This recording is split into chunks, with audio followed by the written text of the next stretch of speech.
Hey guys, Prowl 1701 here, and today we're going to be ranking the seasons from 60's Doctor Who from worst to best.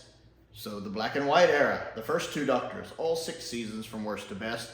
Let me start off by saying none of them are bad. Let me also start off by saying I haven't seen all of 60's Doctor Who, but I've seen most of it. There's only 7 stories currently I haven't seen yet, so we're definitely making progress. But I like all 6 seasons. But I have managed to, at least for now, come up with a ranking order for them. I figured it had been so long since I filmed the big season ranking list I did. Those were all filmed back in October, even though the series just concluded. And I've seen more episodes since then. I think it would be a good time to revisit the seasons by decade. And we're going to be looking at 60's Who today. So, starting off at the bottom in 6th place is Season 3, Hartnell's last full season. I still like Season 3. It's very much affected by 2 key facts. One, there's only 6 stories I've seen from it. 4 of them I have not. I haven't seen The Savages. I haven't seen Dalek's Master Plan. I haven't seen Massacre, and I haven't seen at least one other one. And then, of course, the fact that so much of it's missing. Season 3 is in a rough shape with only 3 stories being complete, and only one being complete with animation and one being complete with a recreation, basically. I enjoyed Galaxy 4. I think it's a good story. I like it. Has a nice lesson for children in it. Mission to the Unknown is really hard to judge, having not seen Master Plan. But just based on its own merits, it's interesting. I like the set design from the remake. I enjoyed the cactus creatures. They're a cool concept. I enjoyed the recreation of it, and I enjoyed Ian Levine's animated version of it. I've seen that as well. I liked it. I need to see Master Plan to really appreciate it, I think. Mythmakers, reviews for Mythmakers are coming. I've actually watched the reconstruction of Mythmakers. Those videos will be coming in September, although they are available on the Patreon. I forget what tier level they clear at. It's either the $5 tier or the $10 tier. Has early access to those. I've also, let's see, what else have I seen? It's such a big season. I enjoyed the War Machines. That's a really good one. I love the Ark. That's probably my favorite story of the season. I really like the Ark. And of course, you guys know I'm not a huge fan of the gunfighters, let's be honest. I'm just not. Again, I like Season 3. I just like it a little less, and I'm sure that is greatly affected by the missing episodes, is why I haven't seen so much of that season as well. We'll see as I see more of that remaining season. 4 of the 7 stories I haven't seen are from Season 3.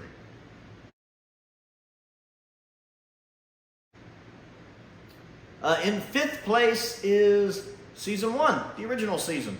Again, good season. You have a great first story, especially that first episode. That first episode is iconic and essential Doctor Who. Episodes 2 through 4 are fine. The Daleks is okay. It's a decent introduction to the Daleks for sure. It just drags at 7 parts. It's the Ambassadors of Death of the first Doctor era. Pretty good story. Drags on too long, way too long at 7 parts. Edge of Destruction I don't really care for, but it has a really good ending. Marco Polo, I enjoyed the 30-minute cut down, but I have not made it through the actual 7-part reconstruction because it's a 7-part reconstruction. I love The Keys of Marinus. Fantastic story. I enjoy The Censorites. I think The Censorites is really good, and I love The Reign of Terror. I absolutely love The Reign of Terror. Censorites, I don't know how it'll hold up on a rewatch, but I like my first watch. But I love The Reign of Terror. That could be my favorite pure historical. And then The Aztecs is good. Overrated, but good. So I really like that. Of course, Hartnell starts off a little gruffer here at the beginning, but even by the end of the first season, you're starting to see the more kinder side of him. You really start to see that probably at the end of the Edge of Destruction, and it just kind of grows throughout the season. And I love Ian and Barbara. I'm not really a fan of Susan, but I love Ian and Barbara.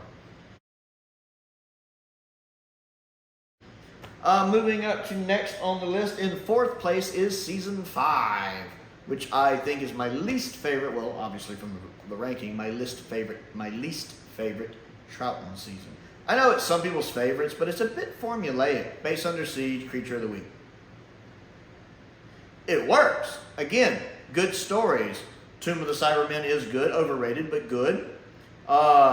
Enemy of the World is overrated, but good. Actually, Season 5 in general, most stories can be summed up by it. Overrated, but good. And Troutman puts in some great performances. Ice Warriors drags a bit, is a bit boring, but still a nice watch. I like some of the guest cast especially. Fury from the Deep is a really good story with a really bad animation. I have not seen The Wheel in Space, and I'm forgetting right off the bat what else is in that season right off the top of my head. Abominable Snowmen. I did enjoy that. I've watched the animation. I did like it, and I did like Web of Fear as well. It's a tad overrated, but I do like Web of Fear as well.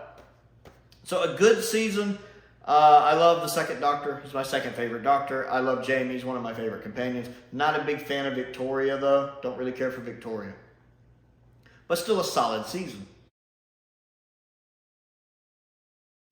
Next on the list in third place is Season 6. Troutman's final season and most complete season. Let's be honest, The Dominators is not very good. It's watchable. It's watchable, but it's probably one of the weakest classic Doctor Who stories. Troughton is amazing in it, and Jamie is amazing in it, and Zoe is good in it too. It definitely has its moments, but it's not very good.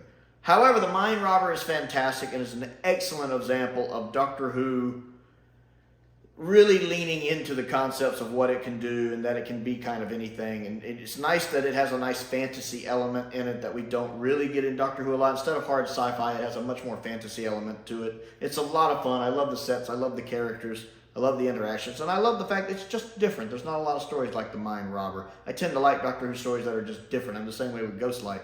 So definitely love The Mind Robber. Plus, it's nice that it's a complete story. One of the great things about Season 6 is it's almost completely intact, and that's fantastic. Of course, we have The Invasion, which is quite possibly the best Cyberman story ever made. The 2 missing episodes, the animations for them are good. We have one of the best human villains the show has ever had, and even his right-hand man, the guy playing Packer's doing a good job. The Cybermen are still a nice thread in it, though, and some of the most iconic location work ever filmed in Doctor Who is from this episode with the Cybermen walking around. And it's really nice to see Unit. It's nice to see the Brigadier back, and it's nice to see Benton for the first time. A lot of good stuff going on in The Invasion. The Space Pirates is a better read than it is a watch. The surviving episode 2 is fine. The telesnaps get progressively harder to watch the more you watch them. My sinuses are acting up. But you can still get through it, and it's not bad. The novel's better. The Crotons is underrated. I like the Crotons. I think it's a good story. I think the Croton design from the waist up is fantastic. From the waist down, it's terrible.